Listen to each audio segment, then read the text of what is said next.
Everyone. তো দেখো আজকে যেতেছিলাম মাতিপুরের শরীর। এখানে আমার মুড ভালো হইলেও আমি যাই, খারাপ হইলেও আমি যাই, সবটা ভিডিও।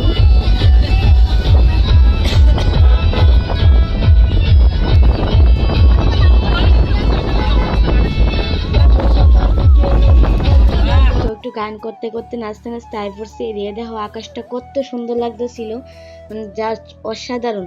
তো আজকে আমরা ফ্রেন্ডরা মিলে গেছি, সবাই মিল্লা। তো ভিডিওটা দেখো। তো এদিকে আয়া পড়ছি মাতার বাড়িতে। তারপরে ফার্স্টে গেছি ঘাটের দিকে, গিয়ে সেরা হাত মুখ ভালো করে ধুয়ে লাইছি। তো এদিকে হঠাৎ করে দিয়ে হাঁসটি কত সুন্দর করে যাইতেছে। তারপরে গেলাম পূজারিতে দোকানে। তো দোকানে গিয়ে সেরা পূজার জন্য প্রসাদ দিয়ে লাইছি, দাদা সব প্রসাদ দিয়ে লাইছি সুন্দর করে। তো আমি এদিকে পূজারিতে যাইতেছি। মানে এখানে গেলে আলাদা একটা শান্তি আসে। প্রিয় স্থান আমার, সবাই জানে আমারও প্রিয় স্থান। তো গেলাম, গিয়ে অতিরিক্ত লাইন আসছিল। সেদিনকে আমাবস্যা আসছিল, আর ফুলকালি না ফলকালি জানি একটা পূজা আসছিল। তো এত রৌদ্র আর এত লাইন, মানে যা বলার মতন নাই। কিন্তু ঠাকুরের কাছে তো প্রার্থনা করতে গেলে ঠাকুরের পূজা দিব বলে কথা, কষ্ট করতেই। তো এদিকে আমরা পূজা চালাইছি, বলতে এত ভিড় যে ভিডিও করতে পারছি না, মাকে যে দর্শন করছি। তো আমি বাইরের থেকে এমনি ভগবানটা দেখতেছিলাম। ভগবান তো মনের ভিতরে আছে, আর আমি এমনি দর্শন করছি মারে, কিন্তু তোমাদের দেখাইতে পারছি না। তারপরে তারা প্রসাদী সব প্যাকিং করে দিলাইছে। তো আমরা লয়ে আই পড়তেছি। তারপরে গেলাম ফুচকা খাইতে। এখানে ফুচকা অতিরিক্ত টেস্টি, খুবই ভালো লাগছে ফুচকাটা। তো ফুচকা খাইলাম, খাইয়া গেলাম আইসক্রিম। তারপরে গেছি ভাত খাইতে। তো সবাই মিলে একটু ভাত খেয়ে নিলাম। সারাদিন সকালবেলা গেছি। লোকে পাগল বলুক মাতাল বলুক, আমি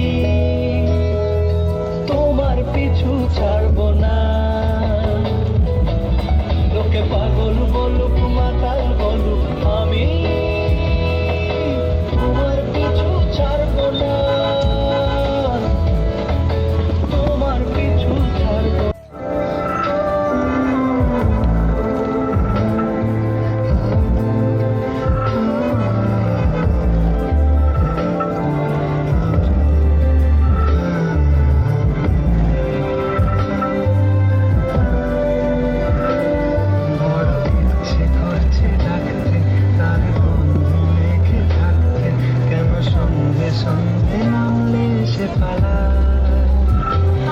তাকে আটকে রাখার চেষ্টা আরো বাড়িয়ে দেখছি চেষ্টা